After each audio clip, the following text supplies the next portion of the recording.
নমস্কাৰ আপোনালোক সকলোকে পুনৰবাৰ টিকে মাইণ্ডৰ অন্য এটা ৰাতিপুৱাৰ ধামাকাদাৰ খবৰলৈ স্বাগতম জনাইছোঁ। সপ্তাহটোৰ প্ৰথমটো খবৰ সকলোকে স্বাগতম জনাইছোঁ, একদম উষ্ম আদৰণি জনাইছোঁ সকলোকে। তো আজি কেইবাটাও ইনফৰমেটিভ আৰু লগতে আপোনালোকৰ কাৰণে কেইবাটাও প্ৰয়োজনীয় খবৰ লৈ আহিছোঁ। তো শেষলৈকে চাই থাকিব, বহুকেইটা ধামাকাদাৰ খবৰ আছে। তো ভিডিঅ'টো আৰম্ভ কৰাৰ আগতে লাইক এটা কিন্তু কৰিবলৈ একেবাৰেই নাপাহৰিব, কাৰণ মই আপোনালোকক ভিডিঅ'ৰ মাজত ক'বলৈ পাহৰি থাকোঁ। আপোনালোকেও ভিডিঅ'বিলাক চাই ভাল পায় যদিও চাগে লাইকবিলাক কৰিবলৈ পাহৰে। তো সেইকাৰণে এতিয়াই লাইক এটা কৰক, আৰু চেনেল যদি ছাবস্ক্ৰাইব কৰা নাই তেন্তে এনেধৰণৰ ভিডিঅ'বিলাক চাবলৈ কাৰণে চেনেলটো ছাবস্ক্ৰাইব কৰক। আৰু আপোনালোকে যদি মোৰ চেনেলটো প্ৰথমবাৰৰ কাৰণে চাইছে, মোৰ ভিডিঅ' প্ৰথমবাৰৰ কাৰণে চাইছে, মই জনাই দিওঁ যে মোৰ নাম হৈছে প্ৰাণজিৎ গগৈ আৰু মই এনেকুৱা ধৰণৰ ভিডিঅ'বিলাকেই আপলোড কৰোঁ। তো বেছি দীঘলীয়া নকৰোঁ, আগবাঢ়িছোঁ আজিৰ প্ৰথমটো খবৰ ফালে। প্ৰথমটো খবৰেই আজি বিৰাটেই এটা ইণ্টাৰেষ্টিং খবৰ ওলাইছে। আমাৰ ভাৰত আৰু বাংলাদেশৰ সীমান্তত, মানে সীমাত,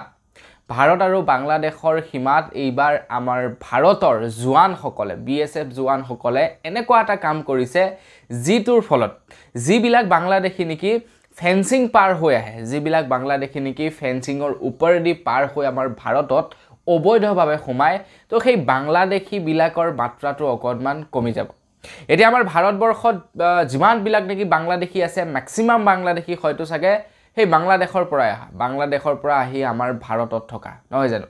তো বন্ধু বান্ধৱীসকল, সেই সময়তে এতিয়া আমাৰ ভাৰতৰ BSF জোৱানসকলে এনেকুৱা এটা কাম কৰিছে, শুনিলে আপোনালোকৰ হাঁহিও উঠিব, আৰু আপোনালোকৰ এইটোটা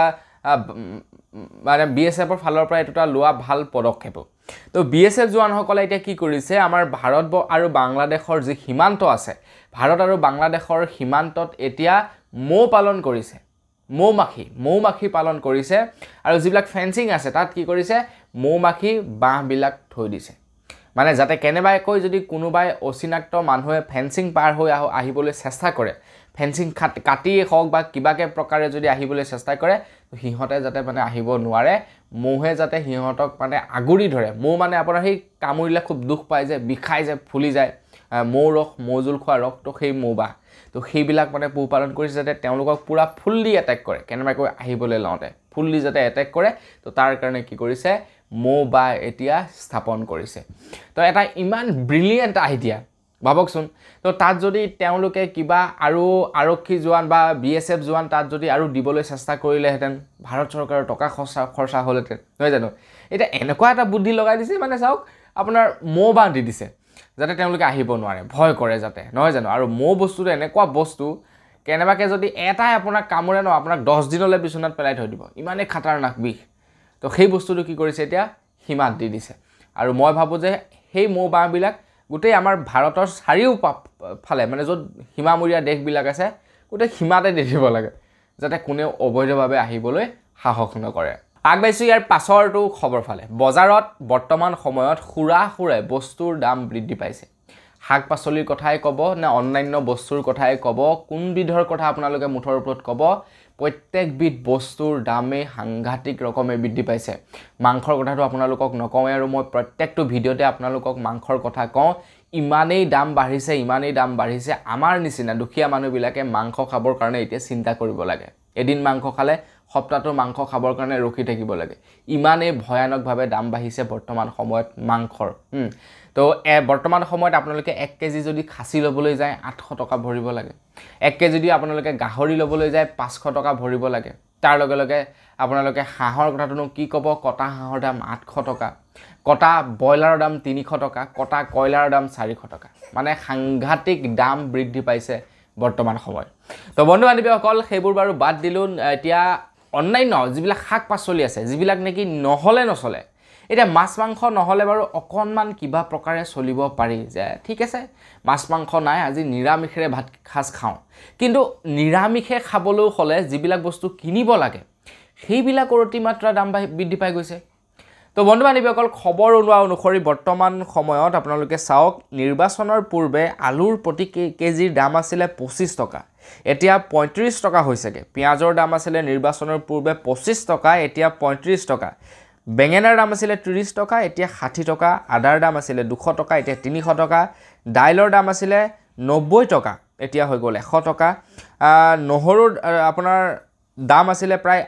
230 টকা এতিয়া 300 টকা হৈছেগে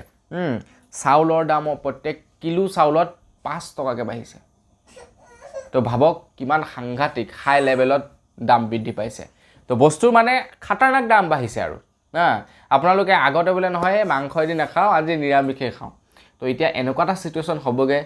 নহয় নিৰামিষ নাখাওঁ মাংস এদিহে খাওঁ মাংস এদি খালেহে সস্তাত পৰে বোলে এনেকুৱা হ'বগে আপোনাৰ সেই নিৰামিষ খাব গ'লে বেছিকৈ খৰচা পৰিব তো আমি এতিয়া যেনেকৈ মাংস নেকি বহু দিনৰ মূৰত খাওঁ কিছু দিনৰ পাছত নিৰামিষ ভাত আমি তেনেকৈ বহু দিনৰ মূৰত খাম মানে কাৰণ বস্তুৰ দাম ইমান বাঢ়ি গৈছে নহয় মাংসটোত অকণমান মানি ল'বও পাৰি মাংস কি কৰিলে আপোনালোকে এক পোৱা মাংস আনিলে গোটেই ঘৰখনে আৰামছে খাই দিব পাৰে কিন্তু ধৰি লওক আপোনাৰ শাক চব্জি আকৌ তেনেকৈ নোৱাৰি না এনেকুৱা হৈছেগে বৰ্তমান সময়ত আৰু সেইখিনিতে বাৰু ভাল খবৰ এটা ওলাইছে কেন্দ্ৰ চৰকাৰৰ ফালৰ পৰা পিঁয়াজৰ দামটো কণ্ট্ৰল কৰিবৰ কাৰণে পিঁয়াজৰ দামটো মানে কমাবৰ কাৰণে এতিয়া ভাৰত চৰকাৰে পিঁয়াজ ক্ৰয় কৰিছে আমাৰ ভাৰতৰ কৃষকসকলৰ পৰা যাতে পিঁয়াজ ষ্টক কৰি ৰাখিব পাৰে ভাৰত চৰকাৰে পৰ্যাপ্ত সময়ত যাতে গ্ৰাহকক দাম নবঢ়োৱাকৈ দিব পাৰে তো তাৰো ব্যৱস্থা কৰিছে বুলি জনাইছে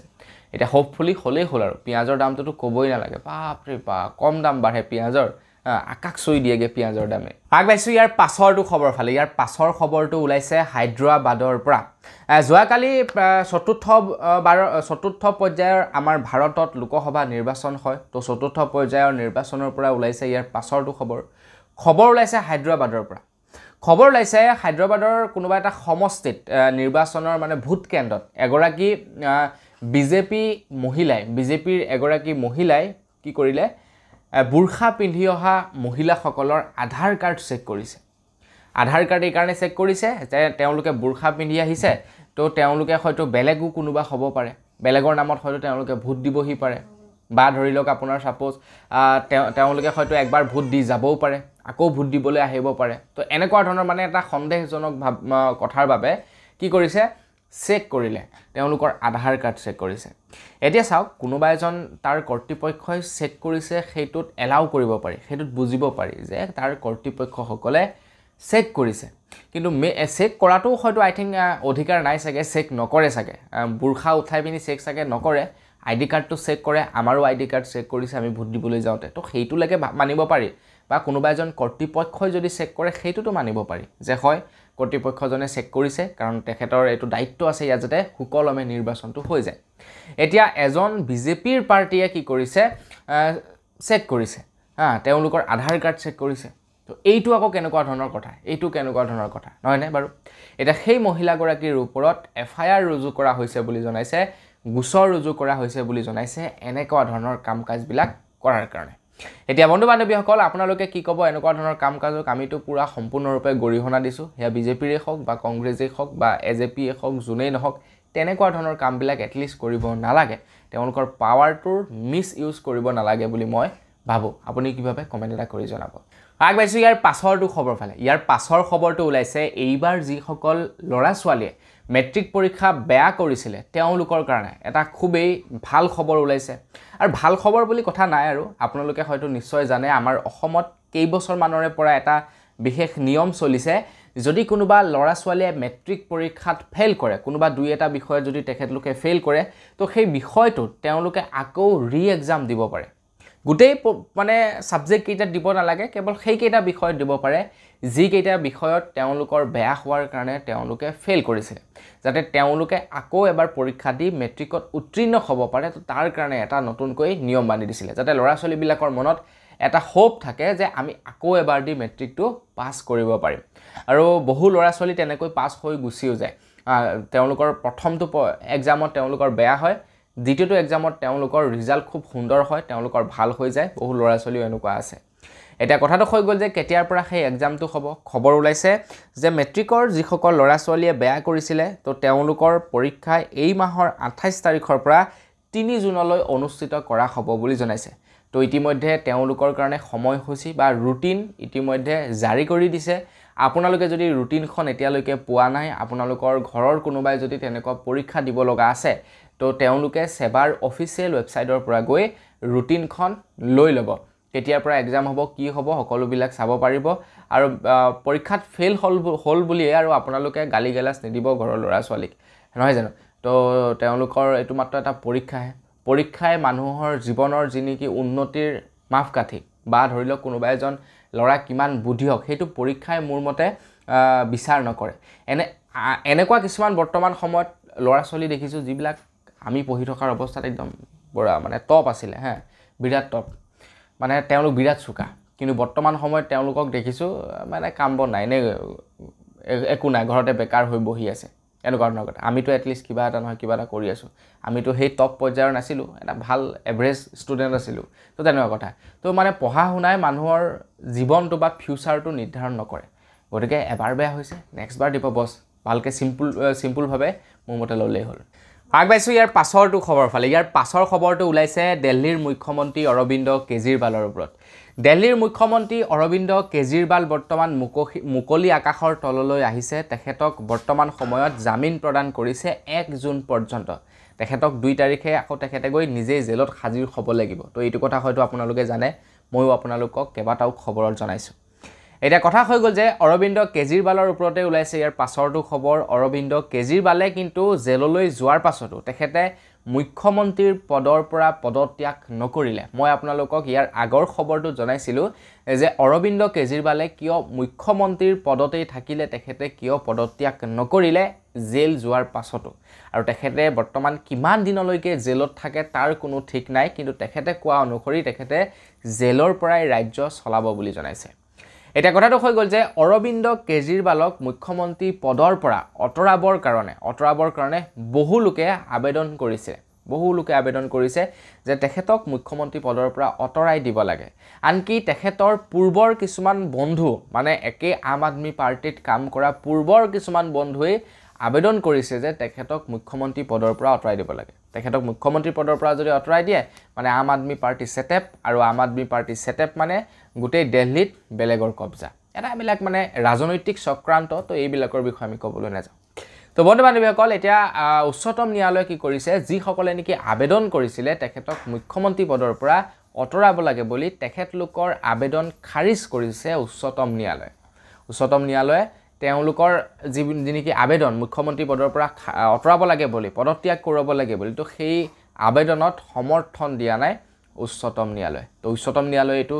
ভাল কাম কৰিছে নে বেয়া কাম কৰিছে আপোনাৰ মতে সেইটো কমেণ্ট এটা কৰি জনাব আগবাইছোঁ ইয়াৰ পাছৰটো খবৰ ফালে ইয়াৰ পাছৰ খবৰটো ওলাইছে যোৱাকালি অমিত শ্বাহ ডাঙৰীয়াৰ এটা ৰেলী হৈছিলে এতিয়া বৰ্তমান নিৰ্বাচনৰ প্ৰচাৰ চলাই থকা হৈছে তো যোৱাকালি অমিত শ্বাহ ডাঙৰীয়াৰ এটা ৰেলী হৈছিলে আৰু সেই অমিত শ্বাহ ডাঙৰীয়াৰ ৰেলীৰ সত্যতা দাঙি ধৰাৰ কাৰণে এজন সাংবাদিকক বৰ বেয়াকৈ মাৰধৰ কৰে বুলি খবৰ ওলাইছে খবৰটো হ'ল এনেকুৱা ধৰণৰ খবৰ ওলাইছে যে অমিত শ্বাহ ডাঙৰীয়াৰ ৰেলীৰ সত্যতা উদঙাই দিয়াৰ বাবে ৰায়বেৰেলীত সাংবাদিকক আক্ৰমণ বিজেপিৰ কৰ্মী ধন দি ৰেলীলৈ মানুহ অনা বুলি সাংবাদিকগৰাকীৰ আগত স্বীকাৰ কৰিছিল এগৰাকী মহিলাই মানে এগৰাকী মহিলাই সেই সাংবাদিকজনৰ ওচৰত এটা বাইট দিছিলে যে আমাক পইচা দি আনিছে এই ৰেলীত অংশগ্ৰহণ কৰিবৰ কাৰণে আমাক পইচা দি আনিছে মানে তেওঁক আনিছে মানে কি ডেট মিনছ বহুত মানুহক হয়তো চাগে পইচা দি কিনে আনিছে তো এই কথাটো যেতিয়া নেকি উদঙাই দিলে সেইগৰাকী সাংবাদিকে তো তাৰ পাছত বিজেপি কৰ্মীয়ে ধৰি তেখেতক মাৰধৰ কৰিলে আৰু ইমানেই বেয়াকৈ মাৰধৰ কৰিলে যে সেই সাংবাদিকজন হস্পিটাল পাবগে লগা হ'ল হস্পিটালত বৰ্তমান ভৰ্তি হৈ আছে বুলি খবৰ ওলাইছে এয়া হৈছে ৰাজনীতিৰ অন্য এটা পৃষ্ঠা এটা কলা অধ্যায় বুলি ক'ব লাগিব এয়া ৰাজনীতিৰ আগবাইছোঁ ইয়াৰ পাছৰটো খবৰ ফালে গৰমৰ দিন এতিয়া গৰমত আপোনালোকে হয়তো পেকেজিং জুচবিলাক খায় আপোনালোকে গৰমত হয়তো এতিয়া কোল্ড ড্ৰিংকছ নতুবা আপোনালোকে মাজা ফান্তা এইবিলাক কিবা কিবি ধেই আপোনালোকে হয়তো বস্তু খায় বা আপোনালোকে হয়তো ৰিয়েল যিটো নেকি জুচ সেই জুচটো হয়তো ঘৰত নষ্ট পানী ৰাখে কাৰণ ৰিয়েল বুলি শুনাৰ লগে লগে আপোনালোকৰ মনত এনেকুৱা এটা ধাৰণা আহে যে সেই বস্তুটো বা সেই জুচটো সম্পূৰ্ণ ৰিয়েল সম্পূৰ্ণ অৰ্গেনিক তাত কোনো ধৰণৰ মিলঝুল নাই বা কোনো ধৰণৰ তাতে বস্তু মিলাই থোৱা নাই কিন্তু বন্ধু বান্ধৱীসকল বৰ্তমান সময়ত মাৰ্কেটত যিবিলাক বৰ্তমান এনেকুৱা ধৰণৰ জুচ বা অন্যান্য যিবিলাক ফলৰ বস্তু পোৱা যায় তো সেইবিলাকত কেৱল 10% হে ফল থাকে বাকি 90% কেমিকেল মিহলি হৈ থাকে বুলি জনাইছে ICMRৰ তৰফৰ পৰা তো ICMR তৰফৰ পৰা জনোৱা অনুসৰি আপোনালোকে যিবিলাক পেকেটত পায় বস্তু সেইবিলাক পৰাপক্ষত আপোনালোকে এভয়েড কৰিব পাৰিলে আপোনালোকে তাৰ অৰিজিনেল বস্তু কিনি খাব সাপোজ আপোনালোকৰ গুৱাভা জুচ খাবলৈ মন গ'ল বা আপেলৰ জুচ খাবলৈ মন গ'ল আপোনালোকে বজাৰৰ পৰা কি কৰিব 1 কেজি আপেল কিনি আনিব ভালদৰে ধুব চাফা চিকুণ কৰিব হেতুক আপোনালোকে ভালদৰে তাৰ পৰা জুচ উলিয়াই হেতু খাব হেতু যথেষ্ট পৰিমাণৰ ভাল হয় 100 গুণ উপকাৰিতা আছে সেই পেকেটত থকাটো এতিয়া ৰিয়েল জুচৰ কথাই যদি মই আপোনালোকক জনাও আপোনালোকে ৰিয়েল জুচ এটা আনি চাব আনি পেকেটত আপোনালোকে ভালদৰে পঢ়ি চাব তাতে যি নেকি ৰিয়েল এটা নাম থাকে ন ৰিয়েল আমুক জুচ বা ৰিয়েল ম্যাঙ্গো জুচ বা real guava juice real Apple juice তো তেওঁলোকৰ যি নেকি ৰিয়েল টেগ মাৰ্কটো সেই টেগ মাৰ্কটো দেখিয়ে আমি কি হওঁ পুৰা ভাল পাই যাওঁ যে এইটো ৰিয়েল বস্তু হয় কিন্তু আপোনালোকে পেকেটত ভালদৰে পঢ়ি চাব তাত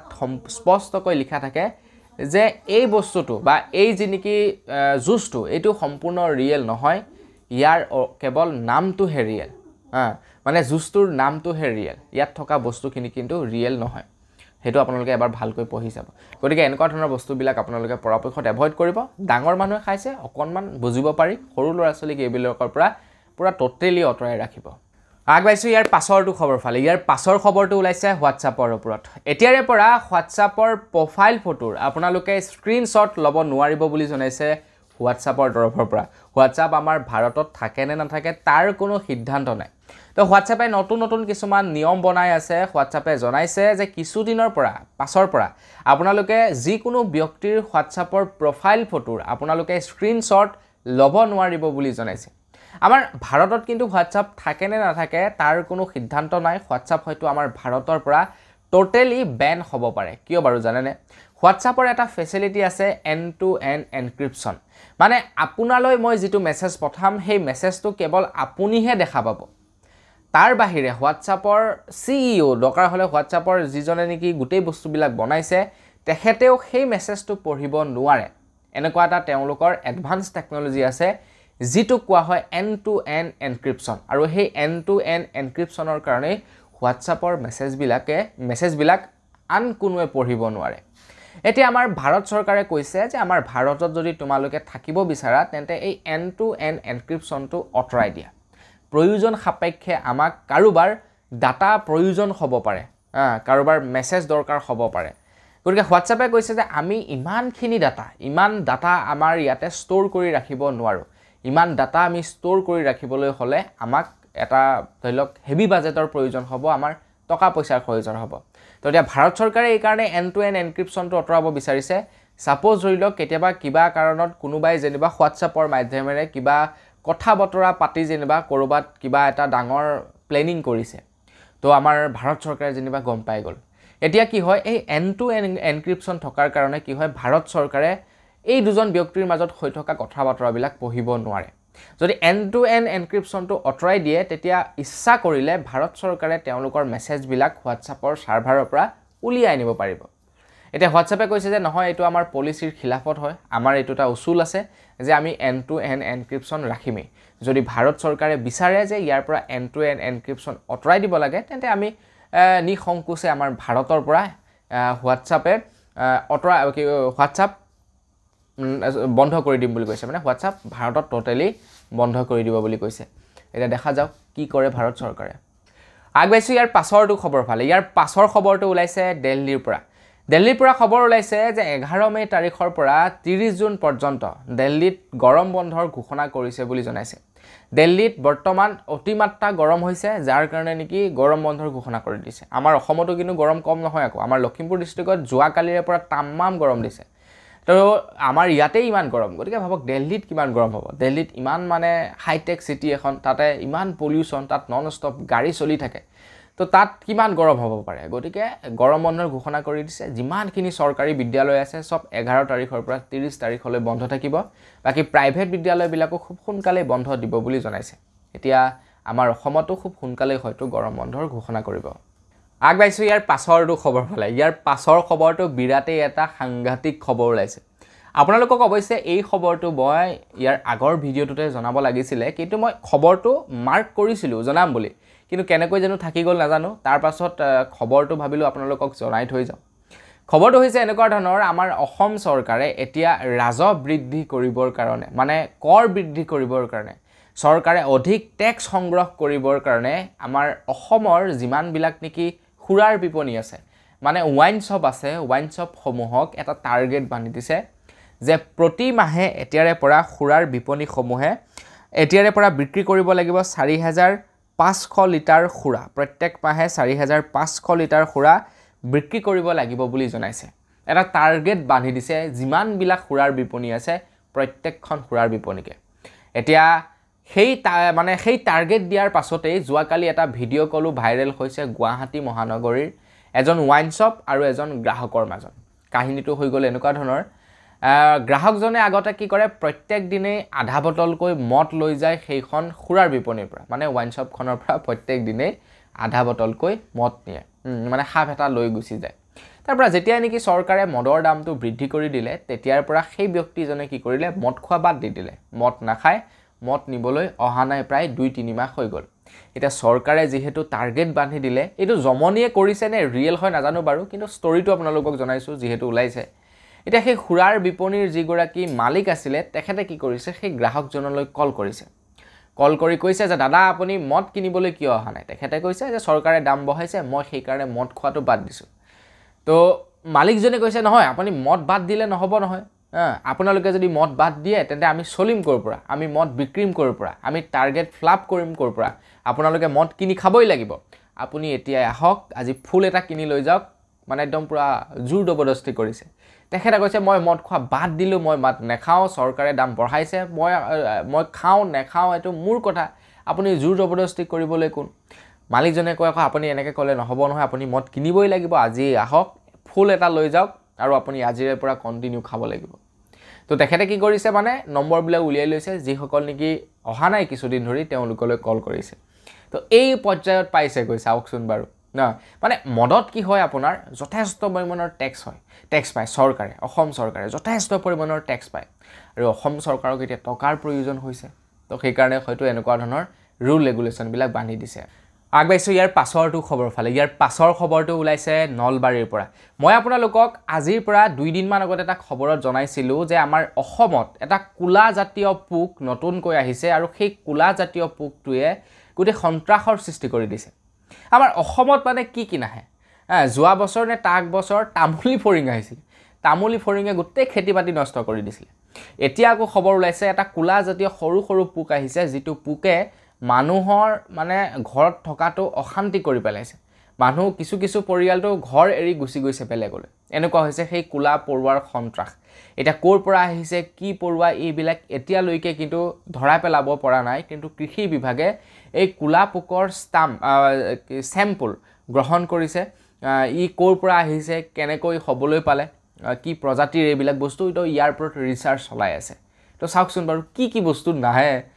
পৃথিৱীত চাওকচোন বাৰু আগবাইছো ইয়াৰ পাছৰটো খবৰ ফালে ইয়াৰ পাছৰ খবৰটো ওলাইছে নলবাৰীৰ পৰা আজিকালি লটাৰী টিকটটো এটা উৎসৱৰ নিচিনা হৈ গ'ল এটা কমন বস্তুৰ নিচিনা হৈ গ'ল লটাৰী খেলবিলাকৰ পৰা মালিকবিলাকৰ মানে যোনে পাতে অৰ্গেনাইজাৰ বিলাকৰ যথেষ্ট পৰিমাণৰ লাভ হয় আৰু আজিকালি কি কৰে এটা বিশেষ পদ্ধতি হৈ গ'ল কি আপোনাৰ যিমানবিলাক ইউটিউবাৰ আছে বিশেষকৈ ইউটিউবাৰ সকলে এইবিলাক প্ৰমোট বৰ বিশেষকৈ নকৰে যিসকলে ফেচবুকত মেইনলি ভিডিঅ' বনায় তো তেওঁলোকৰ জৰিয়তে কি কৰে আজিকালি অৰ্গেনাইজাৰ বিলাকে এই খেলবিলাক প্ৰমোট কৰে মানুহক টিকট গ্ৰহণ লবৰ কাৰণে ক্ৰয় কৰিবৰ কাৰণে উৎসাহিত কৰে আৰু এইটো এক প্ৰকাৰে চাবগৰ কাৰণে কি হয় বেয়াও নহয় বাৰু কাৰণ 100 টকাত বহু লোকে গাড়ী পাই যায় কিন্তু মেইন কথাটো হৈ গ'ল যে এইটো সেই খেলবিলাক কিমান দূৰ সেই খেলবিলাক আপোনাৰ সঁচা কিমান দূৰ মিছা সেইটোটা কিন্তু ডাঙৰ প্ৰশ্ন থাকি যায় তো এইখিনিতে খবৰ ওলাইছে কাৰণ মই যেহেতু এতিয়ালৈকে পাই পোৱা নাই তো ইয়াৰ ওপৰত মই একো এলিগেশ্যন লগাব নোৱাৰো যে খেলখন 2 নম্বৰী হয় বা ডুপ্লিকেট হয় বুলি তো ইয়াৰ ওপৰত এলিগেশ্যন লগাব নোৱাৰো মই এতিয়ালৈকে এই সন্দৰ্ভত একো পোৱা নাই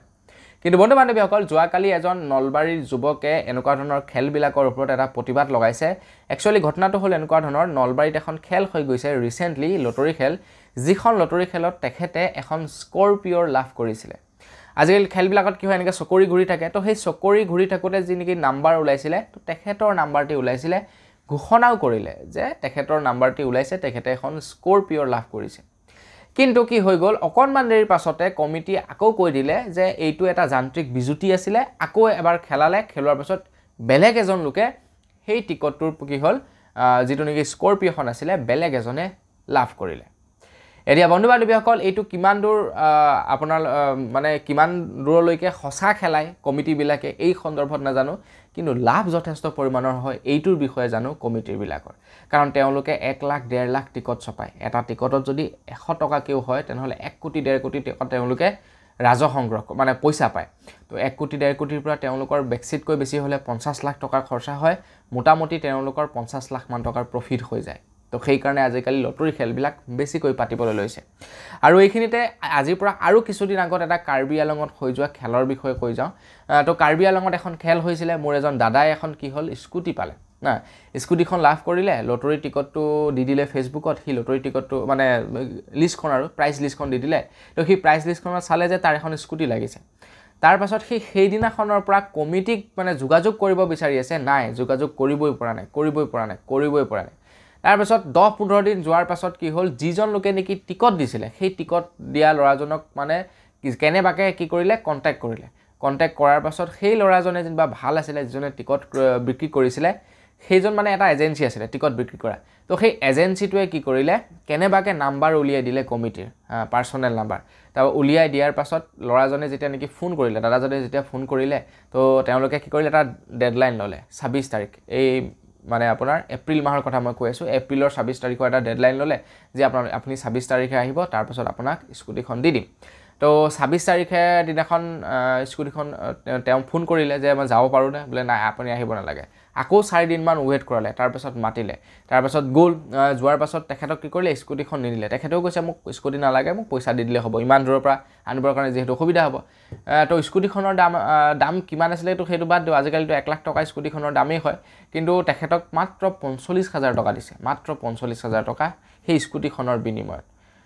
তো হয়তো চাগে আই থিংক এনেকুৱা ধৰণৰে হয় খেলবিলাকত এতিয়া প্ৰাইজ যিসকলে পায় তেওঁলোকেহে বুজিব প্ৰকৃততে গাড়ীখন পায় নে নাপায় পইচা পাতি দিব লগা হয় নে নহয় এতিয়া তেওঁলোকেহে বুজিব তো এইটো এটা মানে মোৰ ওচৰৰ পাজৰে মানুহৰ লগত হোৱা ঘটনা আপোনালোকৰ লগত শ্বেয়াৰ কৰিলোঁ আগবাইছোঁ একেবাৰে শেষৰটো খবৰ ফালে একেবাৰে শেষৰ খবৰটো ওলাইছে ক্ৰিকেট জগতৰ ওপৰত 15 তাৰিখৰ দিনাখন আমাৰ অসমত খেল হ'বলৈ গৈ আছে পাঞ্জাব আৰু লগতে ৰাজস্থান ৰয়েলছৰ মাজত তো আপোনালোকে খেলখন চাব নে নাচাব কমেণ্ট এটা কৰি জনাব টিকট ক্ৰয় কৰিলে নে নাই কৰা কমেণ্ট এটা কৰি জনাব তো খবৰ ওলাইছে যে আমাৰ ভাৰতৰ ক্ৰিকেট দলৰ বৰ্তমান যিজন নেকি অধিনায়ক ৰোহিত শৰ্মা মানে যিজন কেপ্টেইন ৰোহিত শৰ্মা তেখেতে T20 খেলৰ পৰা অৱসৰ ল'ব বুলি জনাইছে IPLৰ পৰা নহয় আমাৰ যি নেকি ইণ্ডিয়া টিমৰ বা ইণ্ডিয়া টিম অষ্ট্ৰেলিয়া টিমৰ মাজত যি নেকি T20 খেল হয় তো তাৰ পৰা তেখেতে অৱসৰ ল'ব বুলি জনাইছে এটা কমেণ্ট এটা কৰি জনাওক নেক্সট অধিনায়ক বা নেক্সট কেপ্টেইন কোন হ'ব পাৰে আপোনালোকে কি ভাবে মোৰ মতে KL ৰাহুল হ'ব নেকি আপোনাৰ মতে কোন হ'ব পাৰে কমেণ্ট এটা কৰি জনাব তো বন্ধু বান্ধৱীসকল বস আজিৰ ভিডিঅ' জনাবলগীয়া খবৰ ইমানেই আছিলে খবৰকেইটা জানি কেনেকুৱা লাগিলে কমেণ্ট এটা কৰি জনাব যদি ভাল লাগিলে লাইক এটা কৰিবলৈ নাপাহৰিব চেনেল যদি ছাবস্ক্ৰাইব কৰা নাই ছাবস্ক্ৰাইবটো কৰি ল'ব পুনৰ এটা ভিডিঅ' লগ পোৱাৰ আশা থাকিলে বিদায় মাগিছোঁ ধন্যবাদ জয় অসম